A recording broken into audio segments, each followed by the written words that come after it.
Hey guys, so you guys are just gonna have to ignore how I look today. I just got out of the shower a little bit ago. I have a freaking like baggy t-shirt on and I'm just noticing my face looks very like puffy and swollen today, which when I looked back at pictures with my son when I was pregnant with him, same thing happened. So you'll have to ignore that. And I'm gonna try to make this one kind of quick. I think I say that every time, but for real, I said a lot in my last video. You can go watch if you didn't see it, because I'm really not gonna go over a lot of that stuff again today. It was just a lot and I put it all in that video. And I mean, obviously I'm gonna talk about it as things progress, but I'm not gonna really go over everything when I already did. But just to briefly summarize, my maternal fetal medicine appointment did not go very well the other day, and essentially the problem is the baby is measuring very, very, very small, along with the bowel being lit up on the ultrasound. Yeah, if you want to go and watch all that, like I said, I'll put it below. That made a very difficult couple of days, and I knew it would take me a couple days because I always have to process things, the good possibilities, the bad possibilities, the worst possibilities. Like, it's all got to run through my head. I've got to read. I know you shouldn't, but it, like, I just have to. Reading actually like makes me feel a lot better. Just I think it's OCD, honestly. It makes me feel like I have some control in a way, just like knowing all of the possibilities, even if it makes me fear for the worst ones. Yeah, that appointment did not go well.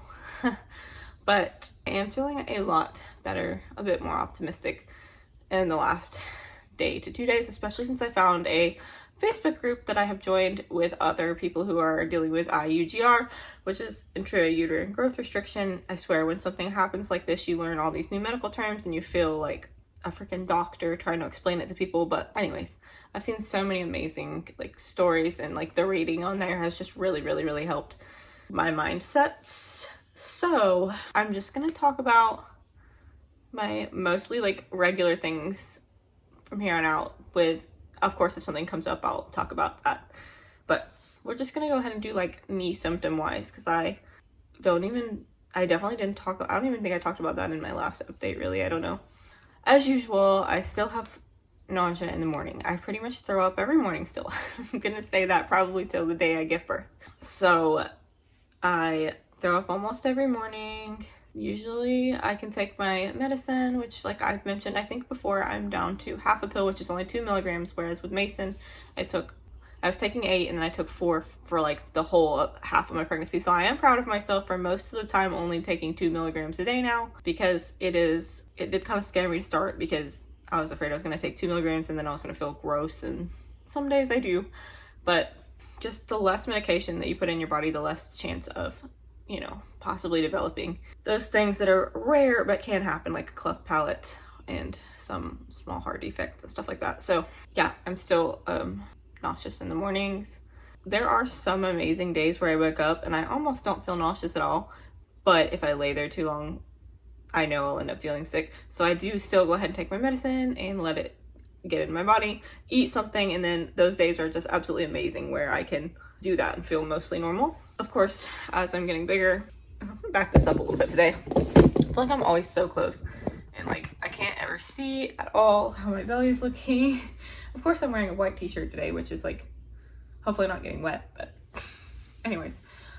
So what was I saying? Oh yeah, as the baby's getting bigger, the heartburn's getting incredibly worse. That pairs with nausea as well. A lot of times it makes me feel sick as crap, but it's okay, guys, it's okay. I didn't even say this in the beginning, but I'm like 26 weeks and 3 days today.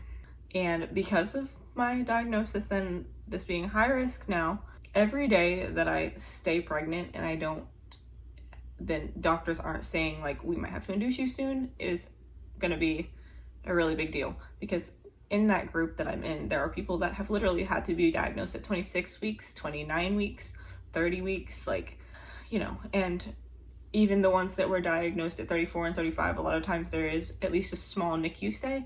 So I'm really hoping that we can keep this baby in. I just want to say past 35 weeks. I might be super lucky and we could make it all the way to term or even full term, but I don't know right now. You know, there's like a lot of unanswered questions.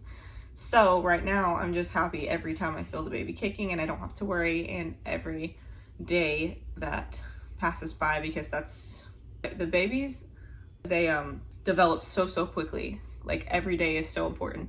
I said this was gonna be quick and I'm like blabbering on. I'm supposed to be talking about my symptoms, but anyways. And then as you can see, like I'm puffy. That's another symptom. I almost feel like my arms even look, I don't know. That's pretty much it. Like I don't, oh, and then like, of course, I'm always feeling like achy and like sore down here. And I swear guys, even if this was normal pregnancy and I was able to just keep going all the way to my due date, I don't know that I would make it to my due date, because I've been feeling already like a lot of pressure when I walk around for a while, like the kind of pressure that I felt with Mason when I was like 35, 36 weeks. So that's not good. I mean, that's not a good thing if like the baby tries to come out too early, but I just feel like, I don't know, I just feel like this one's not gonna make it all the way to the due date. So we'll see. Also, let me just throw in there, since this is all over the place, that I really kind of feel like it's a girl now. I don't know why. I don't know how to explain it. I just feel like it's a girl. And we're not finding out till the birth, so I won't know. As hard as this pregnancy has made it for me to not find out, because with genetic testing, I had to have one person go and look for me, because I knew that the sex would be on the results of the genetic testing. Well, I didn't know for sure, but I was afraid it would, and nobody told me it would, and it was. So I'm glad she went and looked at that and blacked everything out for me. But anyways, I feel like it's a girl, and I'm like wrong. I'm always wrong about these things. Like I swear, I thought, I was so convinced Serenity was a boy that I made a blue crochet blanket. I was like, it's a boy, it's definitely a boy, and I was wrong, obviously. With Mason, I was like, actually thought he was a boy for quite a while, and then I got kind of, because I wanted a boy so bad with him, you know, because I had my girl, I really wanted a boy.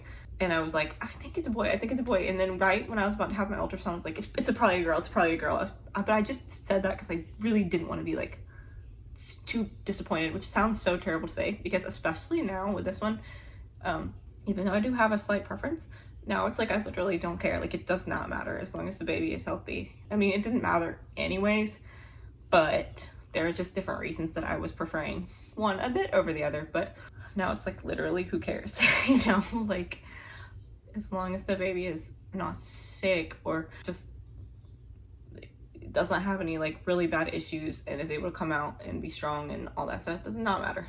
Yeah, I think it's a girl. So I'm gonna ask you all your guesses as we get closer, though. I am gonna do that.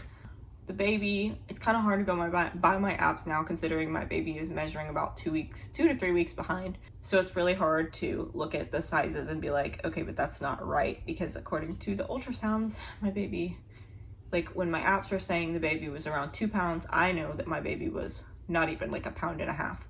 That kind of sucks, but you never know, those things could also be off.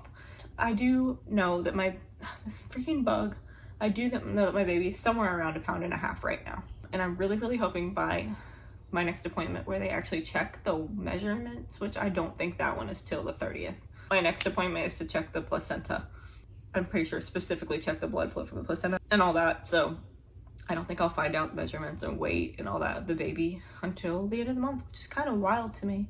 I don't know, it just seems like with my baby measuring so tiny, that'd be being monitored a bit more, but I don't know. I've never gone through this before, so I don't know. I do know that my baby is about 1.5 pounds and probably about that big. Like I have seen some pictures of people's babies that have delivered them now at like 26 weeks.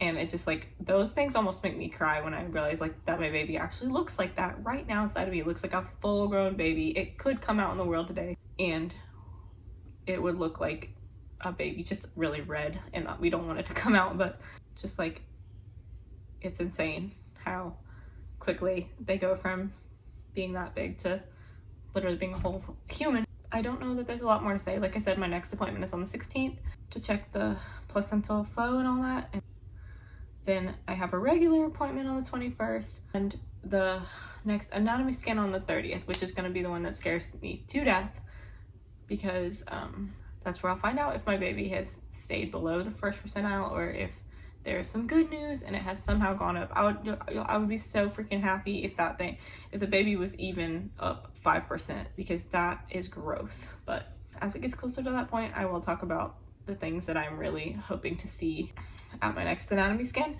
But for now, because I've already made this long and I said, ooh, it's gonna be so quick, I'm gonna show you my belly and measure it and all that. Okay, this is where we're at today. Let me breathe. Every time I actually like breathe and let my air out, it looks like I've actually grown a little bit, but looks like we're inching towards 39. I mean, we're barely past 38 and a half, but like we're finally not below 38. So yay. Okay, and then here is my belly. Watch, by the time I actually start looking pregnant, they're gonna be like, okay, we need to get the baby out now. And I won't even look pregnant this hardly. But here is from the side. Okay, from the front. That thing is really about to poke, like for real this time. It's like basically poking out. And